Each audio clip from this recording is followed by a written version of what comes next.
sahabat, bagaimana kabarnya? Semoga baik-baik saja ya. Kita training dari rumah saja. Ingat pesan ibu, cuci tangan, pakai masker, dan jaga jarak. Pada kesempatan kali ini kita akan belajar menggunakan software Minitab. Software Minitab adalah program komputer yang dirancang untuk pengolahan statistika. Banyak sekali fitur-fitur yang ada pada Minitab ini yang sangat memudahkan kita jika kita ingin melakukan perhitungan statistika. Kita pada kesempatan kali ini akan belajar 4 hal. Yang pertama yaitu kita akan belajar mengenai pembuatan bar chart, line chart, histogram, dan yang terakhir adalah Pareto diagram. Yang pertama kita akan latihan bar chart. Kita tahu bar chart ini digunakan untuk mengelompokkan data yang telah sampai ke kita atau yang diterima oleh kita untuk memudahkan pengelompokan. Jadi caranya itu yaitu di sini saya sudah memiliki data, yaitu data penjualan, jumlahnya ada 30, 28, 39 dan seterusnya sampai hingga 12 data yang saya miliki. Terus suppliernya itu ada A, B, C. Jadi sekarang kita langsung masuk ke menu start, terus ke menu grafik, terus ke bar chart. Nah, jadi di sini kita ini bisa barsnya itu ini mempresentasikan apa, count of unique atau a function of a variable atau values from table. Jadi sekarang saya akan ingin menggunakan a function of a variable. Kita menggunakan yang simple saja ini, 1y simple. Jadi kita di sini akan ingin mencari apa fungsinya, yaitu apakah min, count atau apa dan seterusnya ini. Jadi kita sekarang pakai min aja. Nah, terus di graph variable ini kita memasukkan ini penjualan, terus di categorical variable kita memasukkan supplier, terus kita klik OK. Nah, jadi akan seperti ini hasilnya.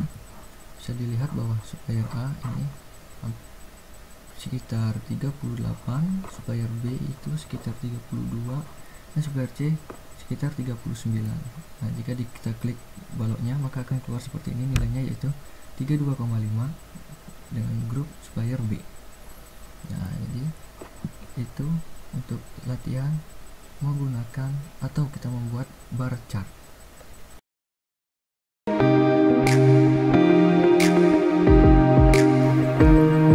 Yang kedua kita akan latihan membuat line chart. Jadi di sini saya sudah punya data. Kita coba latihan time series ini.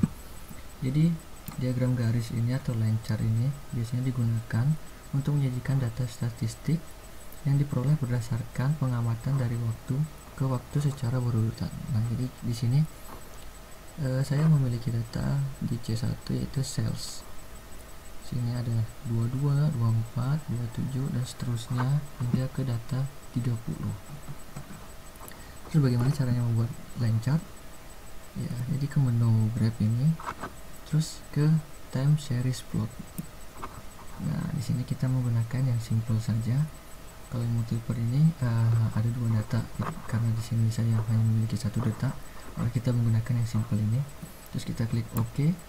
Nah, jadi di series ini apa yang ingin dibuat grafiknya. Nah, jadi kita masukkan sales, klik 2 kali saja dan kita klik OK. Nah, jadi hasilnya akan seperti ini. Dari data yang kita miliki hingga jumlahnya tadi, data yang saya miliki itu 30 kan ya, jadi dari 1 hingga ke 30. Jadi kecenderungannya dari waktu ke waktu itu penjualan akan seperti ini, yaitu meningkat.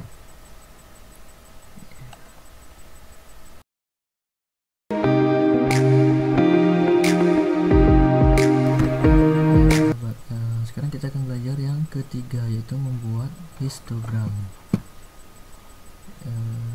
sahabat, jadi dua tools ini selalu gunakan ya. Jadi ini sangat memudahkan bagi kita. Untuk tools ini fungsinya yaitu kita diperlihatkan worksheet yang sedang terbuka pada aplikasi ini atau di dalam mini tab ini. Terus yang kedua ini yaitu akan ditampilkan jika diklik, kita akan ditampilkan folder-folder yang sedang terbuka pada aplikasi ini. Jadi kita sekarang menggunakan klik worksheet ini.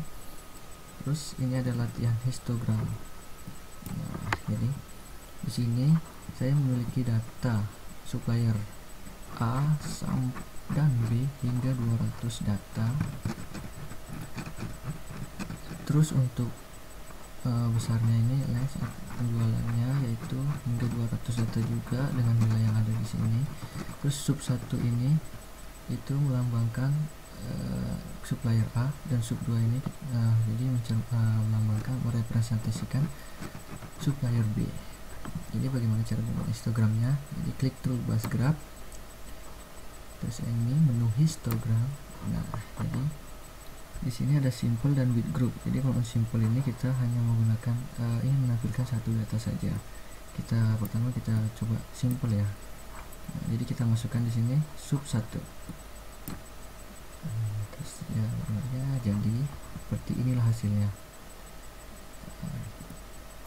Jadi di sini frekuensinya, sumbu Y-nya itu frekuensi, jumlahnya berapa, dan sini sub 1-nya untuk dengan besarnya berapa, 59 hingga 598 hingga 601. Jadi seperti itu untuk yang simple. Terus sekarang kita kembali ke worksheet. Nah, jadi kita sekarang akan menampilkan yang group itu. Jadi untuk kita klik toolbar graph, histogram, terus ini. Jadi kita with group, dan di sini juga ada with group dan ada with fit and group.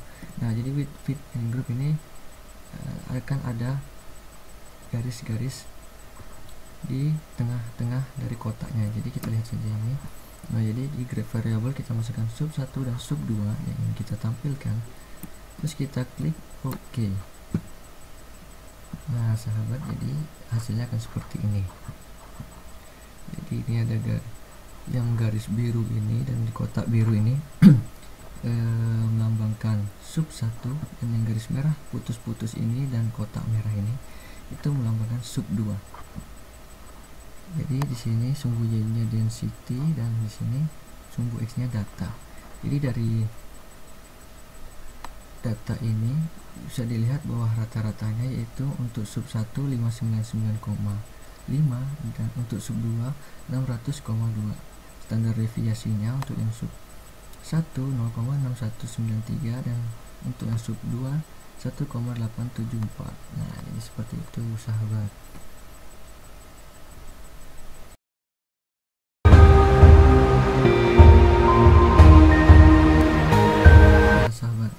Sekarang kita akan belajar yang terakhir, yaitu membuat Pareto diagram atau diagram Pareto. Jadi saya akan mencoba untuk membuka file yang sudah sebelumnya saya dapatkan. Nah, ini dia. Nah, ini di sini ada di kolom C1 yaitu komplain pelanggan buah. Ada yang busuk, kotor, kulit terkelupas, lembek, warna tidak cerah, mengkerut hingga tidak manis. Dengan jumlahnya kita bisa lihat di sini di kolom ini. Asal kebun warna tidak cerah, Malang, Bandung, Cimahi, Dieng, dan Probolinggo dengan jumlahnya yaitu masing-masing ada Malang 1, Bandung 4 hingga Probolinggo 12. Dan di sini ada kolom jenis apel Dieng, hijau 1 dengan jumlah 2, hijau 2 dengan jumlah 6, hijau 3 dengan jumlah 9, dan hijau 4 dengan jumlah 1. Oh ya, sebelumnya itu diagram Pareto atau Pareto diagram ini merupakan suatu gambar yang mengurutkan klasifikasi dari data ke kiri hingga ke kanan menurut urutan ranking tertinggi hingga yang terendah. Hal ini dapat membantu menemukan permasalahan yang terpenting untuk segera diselesaikan, yaitu ranking tertingginya hingga dengan suatu permasalahan yang tidak segera diselesaikan. yaitu ranking terendahnya. Jadi bagaimana cara membuat diagram Pareto di mini tab ini? Jadi kita buka toolbar start, terus kita ke quality tools, terus ke Pareto chart. Nah, jadi apa yang kita ingin masukkan di sini? Yang pertama yaitu kita lihat untuk komplain pelanggan buah. Nah, jadi karena tadi di tabel atau di worksheet ini jumlah dari komplain pelanggan buah di JML1, maka kita akan di frekuensi ini kita akan klik JML1. Nah, ini. Terus kita klik tombol OK. Nah, jadi hasilnya akan seperti ini. Dapat dilihat di sini yaitu bahwa jumlah satunya 40, 30, 18 hingga 2 dari masing-masing kategori. Persennya itu 36,7, 27,5 dan seterusnya. Jadi di sini adalah kumulatif persennya itu 36,7, 64,2, 80,7 dan seterusnya. Jadi di sini dapat dilihat bahwa kumulatif 80%-nya itu terletak pada warna tidak cerah, kotor dan lembek. Nah, jadi kita lihat di sini lembek yaitu 80,7. Oh ya, jadi pada diagram Pareto ini biasanya menggunakan prinsip 80 berbanding 20, yaitu 20%-nya untuk biasanya melakukan 20%-nya yaitu melakukan dari pekerjaannya bisa menghasilkan 80% manfaatnya. Nah, jadi di sini kita lihat bahwa tadi sudah saya sebutkan bahwa 80% kumulatifnya yaitu terletak pada warna tidak cerah, kotor dan lembek. Dengan prioritas masalah yang kita harus selesaikan ini di sini yaitu warna tidak cerah karena jumlahnya itu yang paling besar. Nah, jadi seperti itu, sahabat. Ya, perkenalkan, saya belum perkenalkan diri tadi ya. Jadi perkenalkan, nama saya Indra Loka Bayu Krisna, saya dari JT6 Sinarmas APP. Ya, jadi sekian yang saya dapat sampaikan mengenai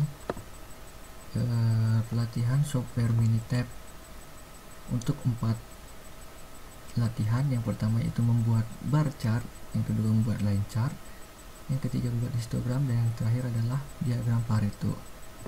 Ya, mungkin sekian dari saya yang dapat saya sampaikan. Untuk kurang lebihnya mohon maaf. Ya, ingat, saya ingin ingatkan kembali bahwa ingat pesan ibu yaitu memakai masker, mencuci tangan dan selalu jaga jarak. Ya, sekian.